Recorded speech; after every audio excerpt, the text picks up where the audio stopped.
Assalamualaikum warahmatullahi wabarakatuh. Perkenalkan, nama saya Diko Putra Nindya Diwalita, NIM A7101800031, mata kuliah keamanan jaringan kelas B. Nah, di sini saya akan mempresentasikan untuk hasil jawaban dari soal nomor 2 ujian akhir semester mata kuliah keamanan jaringan.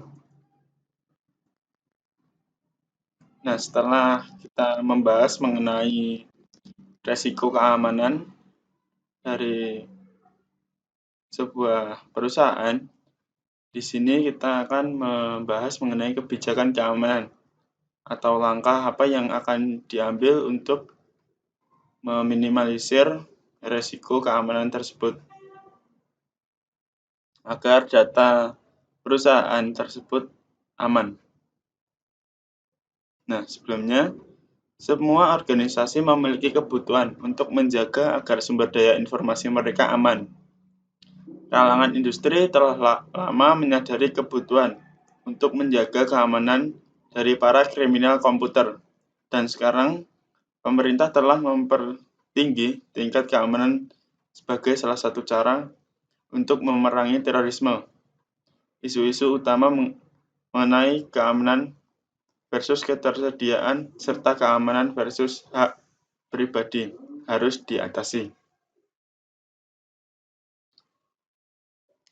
Keamanan informasi ditujukan untuk mendapatkan kerahasiaan, ketersediaan, serta integritas pada semua sumber daya informasi perusahaan.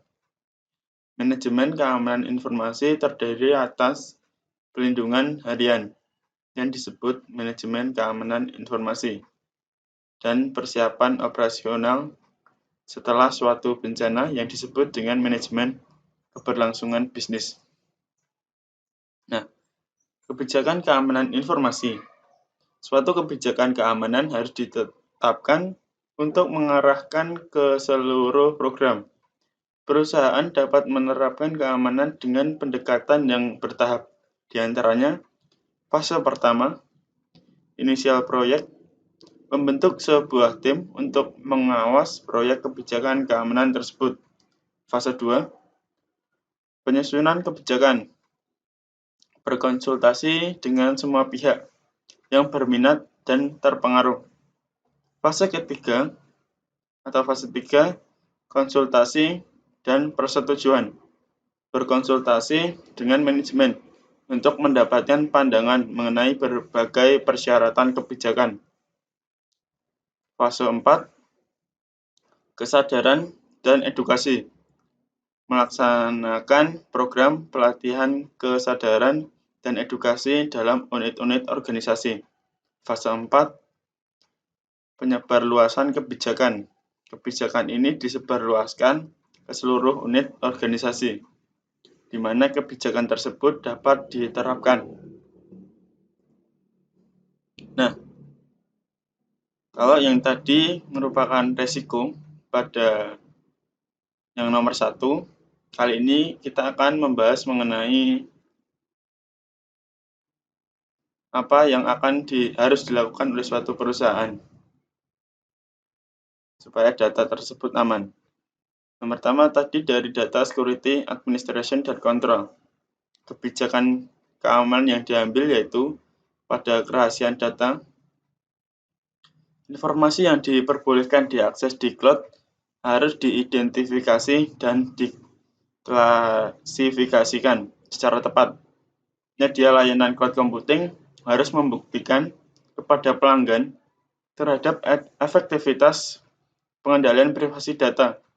Penyedia layanan cloud computing juga harus memiliki sumber daya manusia disertai pengetahuan yang memadai dan keterampilan untuk mendeteksi dan bereaksi terhadap pelanggaran keamanan pada waktu yang tepat.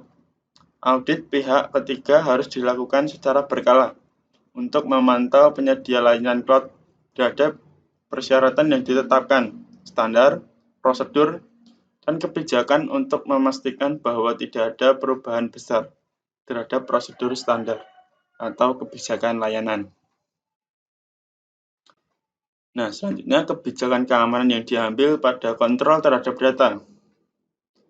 Audit pihak ketiga harus dilakukan secara teratur untuk memantau penyedia layanan cloud computing terhadap kepatuhan akan kesepakatan, efektivitas, pelaksanaan, kepatuhan terhadap kebijakan keamanan, prosedur, dan standar. Penyedia layanan cloud harus memberikan transparansi operasional, kontrol, dan keamanan pada layanan cloud computing. Kebijakan keamanan pada ketersediaan data dan layanan. Penyedia layanan cloud harus mendukung interoperabilitas yang memenuhi standar untuk memastikan migrasi data serta kemampuan untuk integrasi ke penyedia layanan lain. Nah, untuk kebijakan keamanan mengenai integritas data, tanggung jawab untuk melakukan manajemen patch yang efisien harus didefinisikan secara jelas. Kebijakan manajemen patch dan prosedur harus dilaksanakan.